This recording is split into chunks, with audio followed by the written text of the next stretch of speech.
Kedatangan saya hari ini didampingi oleh kuasa hukum dari Atma Sasmita, Dodi dan rekan, ya. Prof. Romli dan sekarang tadi juga Pak Dodi langsung dengan tim, ya.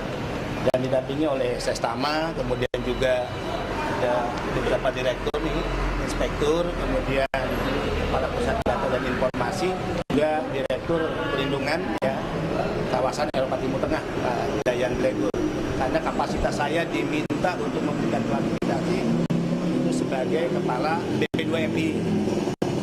Yang kedua, ya, saya ingin menyampaikan kepada rekan-rekan media ada yang misleading dalam pemberitaan.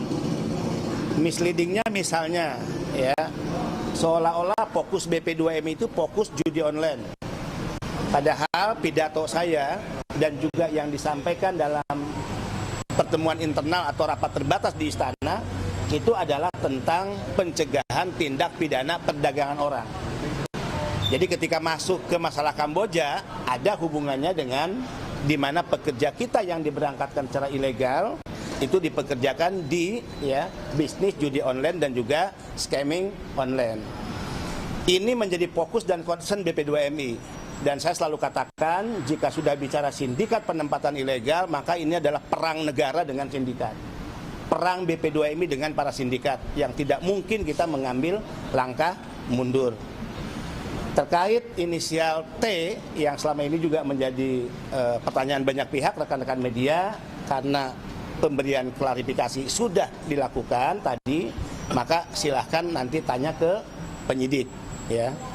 Tapi sesungguhnya saat saya menyampaikan dalam rapat internal di Istana, karena temanya adalah tema tentang TPPO, ya, itu kan tidak hanya inisial T yang saya sampaikan, tapi juga ada inisial-inisial lain. Misalnya terkait penempatan ilegal ke Singapura, ada inisial S_J, itu statusnya DPO hingga hari ini. Kemudian yang kedua inisial ARO atau AIM, yang ketiga inisial RS, statusnya juga DPO. Kemudian inisial S dan inisial MM.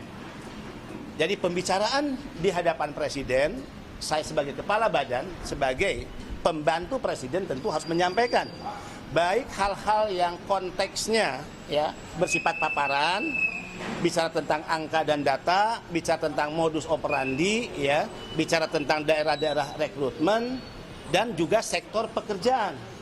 Ada yang diberangkatkan ke Singapura, sektor pekerjaannya pekerja rumah tangga misalnya. Tapi yang dipekerjakan ke Kamboja, sektor pekerjaannya di judi online dan scamming online. Nah, untuk Singapura kita sebut tadi inisialnya. Kemudian untuk scamming online, judi online kita sebut inisialnya T, ya. Nah, terkait T itu siapa?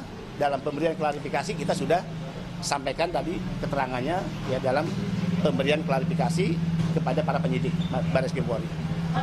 Cukup, ya. T itu sebagai pengendali bisnis judi online di Indonesia itu bukti-buktinya apa, ya? Pokoknya begini, ya. T itu siapa, ya? Apakah dia benar pengendali atau tidak, ya? Saya sudah tuangkan dalam, ya, berita acara yang tadi saya tangani dalam pemberian klarifikasi ke teman-teman penyidik. Ya. Pak, kalau untuk inisial yang lain itu perannya apa aja sih, Pak? Apakah dia setara dengan... Makanya tadi beda.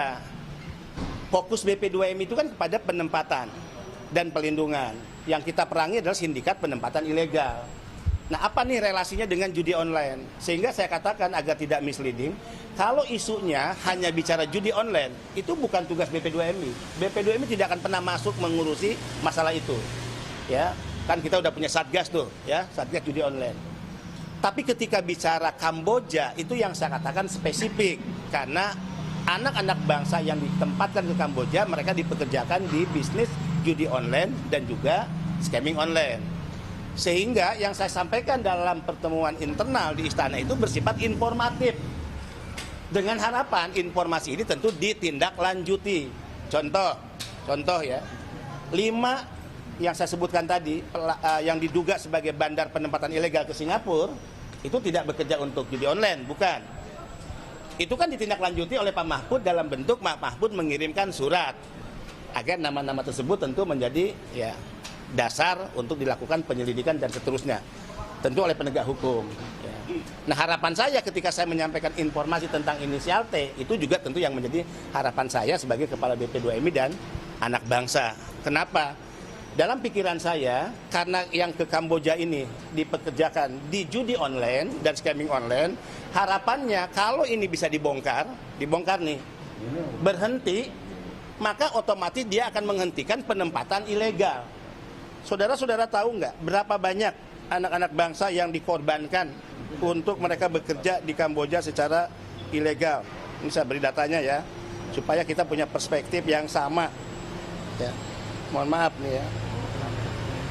Sebentar.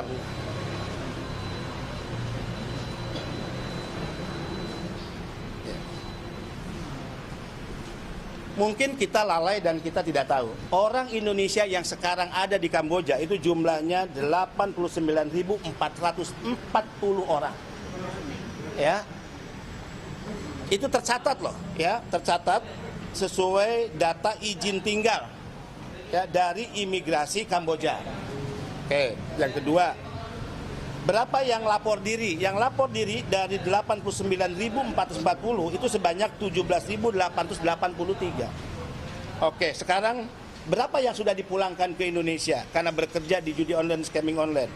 Ya, kurang lebih ya 3.900, mohon maaf, 1.914 dari Kamboja.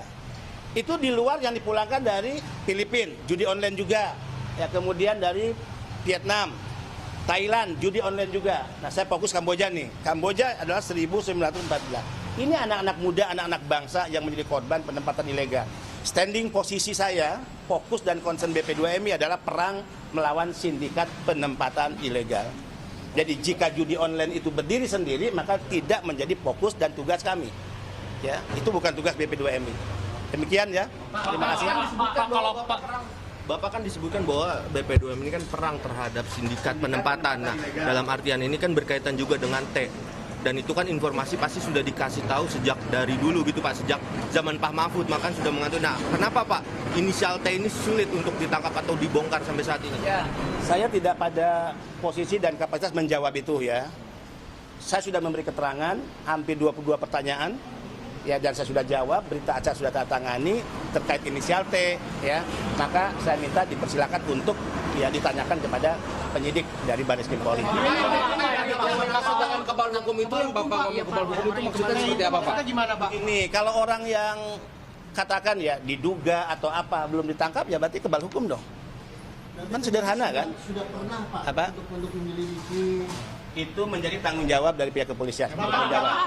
Bapak udah ngasih nama lengkap si TNI ke penyidik, Pak. Apa? Bapak udah ngasih nama lengkap TNI ke penyidik. Silakan tanya ke kepolisian. Latar belakangnya tadi apa? Latar belakangnya apa? Sudah ya. Yang pasti ya saya konsisten menyebut ya inisial.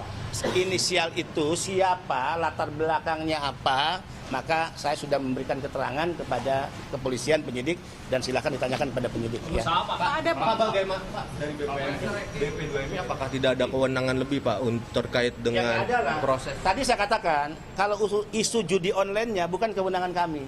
Kami tidak berurusan dengan itu. Bahkan ada beberapa media misleadingnya, misalnya ketika saya menyebut judi online seolah-olah judi online yang ada di Indonesia yang sedang ditangani oleh Satgas. Tidak, ya. Saya menyebut relasinya atau korelasinya dengan penempatan ilegal di Kamboja.